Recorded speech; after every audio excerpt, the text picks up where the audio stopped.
It's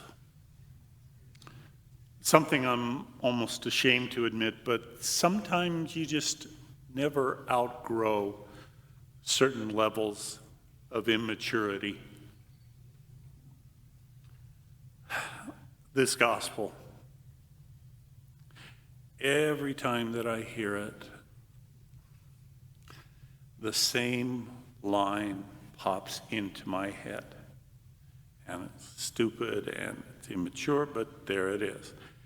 As he was walking by the Sea of Galilee, he saw two brothers, Simon, who is called Peter, and his brother Andrew, casting a net into the sea. And boy, was she mad. A net, see, casting, a net. Okay. Like I said, it's... All right, let's talk about something else then.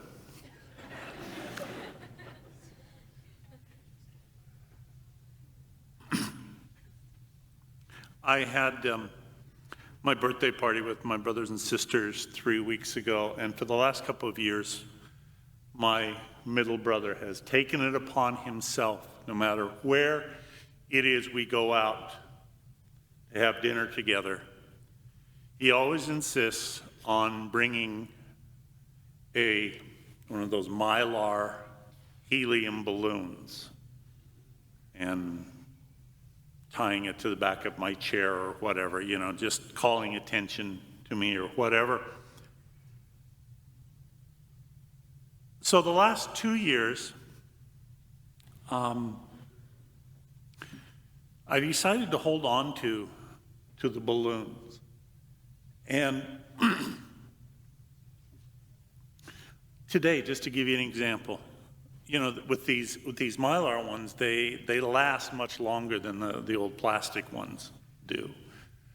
But even they slowly, lose their helium or whatever, and I just kind of let the thing float around the house, and when it's starting to lose some of its oomph and, drifting along at eyesight level or whatever,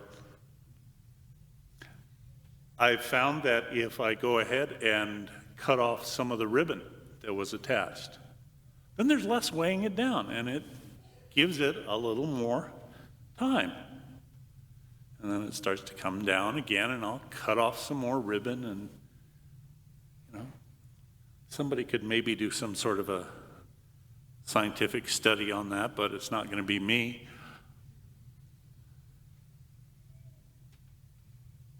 Today was probably close to the limit. Minnie Mouse wasn't floating too well, and I cut off all of the ribbon that I could, and now it's just kind of hovering a little bit above the floor. But at least for a while, when it wasn't weighed down, it could soar.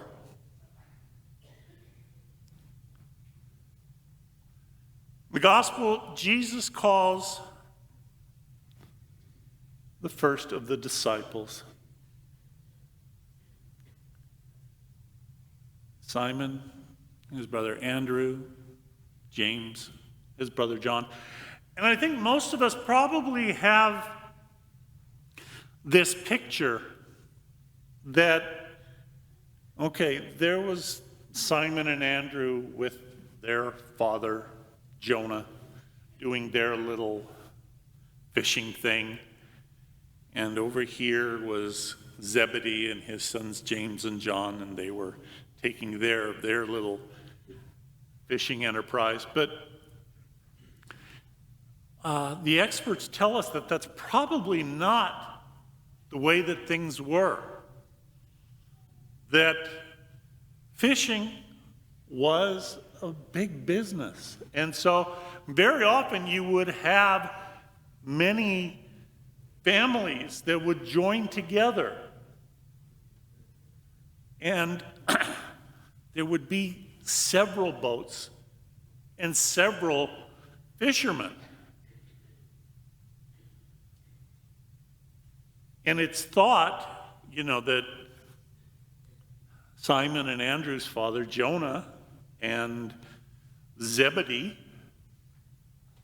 were two of those who had made some sort of a major fishing conglomerate.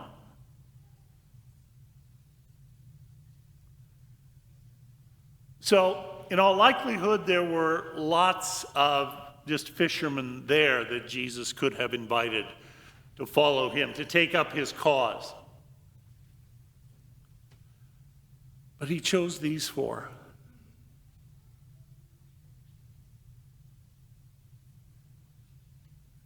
And I find it very intriguing that it says,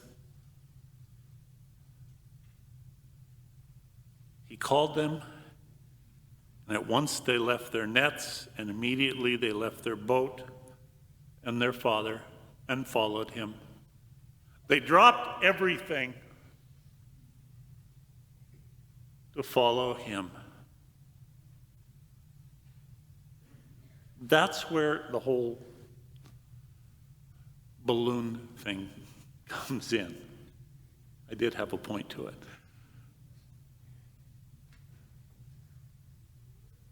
Jesus calls us to follow him as well. He calls us each day.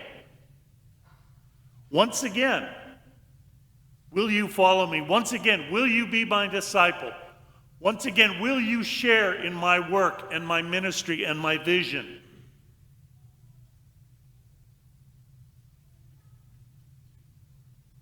And each day we try to say yes. But how often do we forget to leave the boats or the nets or some of the other stuff behind?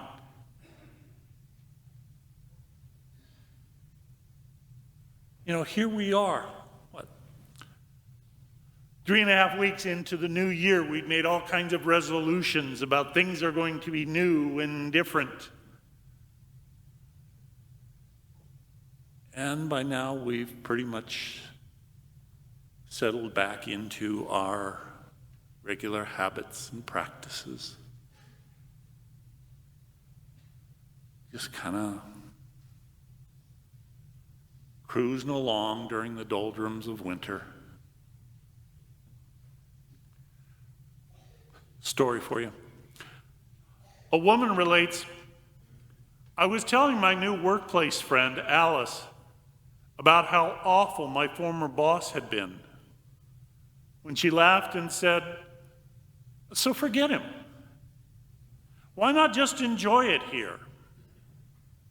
Then she went on to tell me a little story about herself. I'm reminded of the time I moved a few years ago, she began. I was making enough money to have a professional mover pack for me. And when he asked what I wanted him to pack, I just waved my arm and said, everything. So when I got to my new place, I saw that he had taken me literally. Along with my furniture, he had packed up all my garbage cans. There I was in my beautiful new place with all my old garbage, including old newspapers and empty ketchup bottles and grapefruit peels.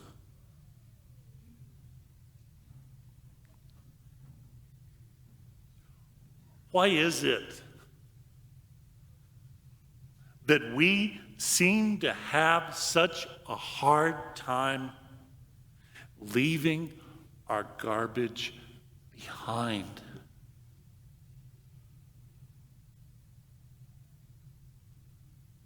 Because that's what weighs us down. That's what keeps our spirits from being able to soar.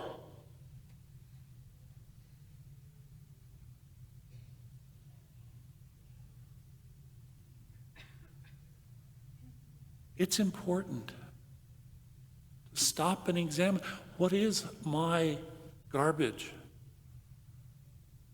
What is it that I allow to continue to mess up my day, to add a little bit of poison to my heart, to make me resentful, jealous, suspicious.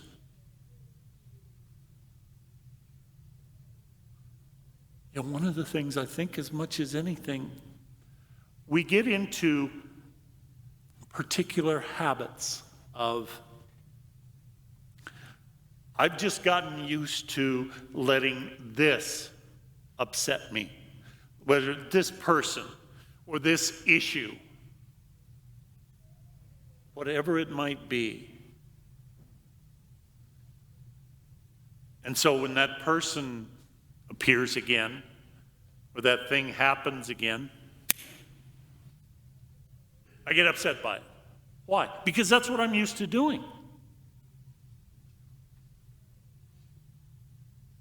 Why is it that we can't allow ourselves to say, no, I'm not going to let this continue to turn my heart away from joy or caring? I'm going to choose. This time, I have a choice, and I'm going to make it. I'm not a slave to my reactions.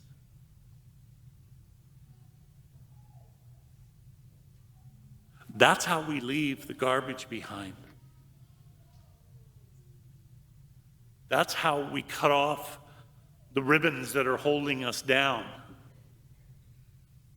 That's how we open ourselves up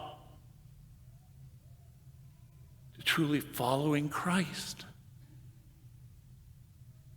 to truly hearing his message, seeing his vision.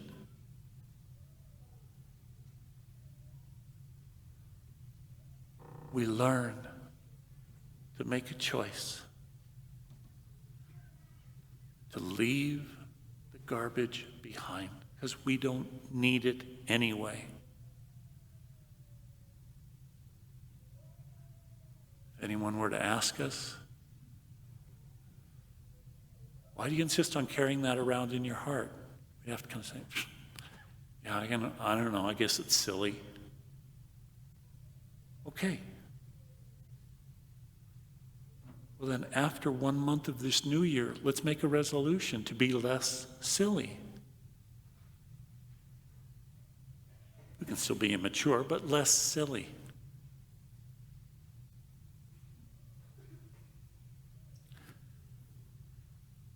They left their nets. They left their boat. They left with hands free, with hearts hopeful, when Jesus said to them, "Come, follow me."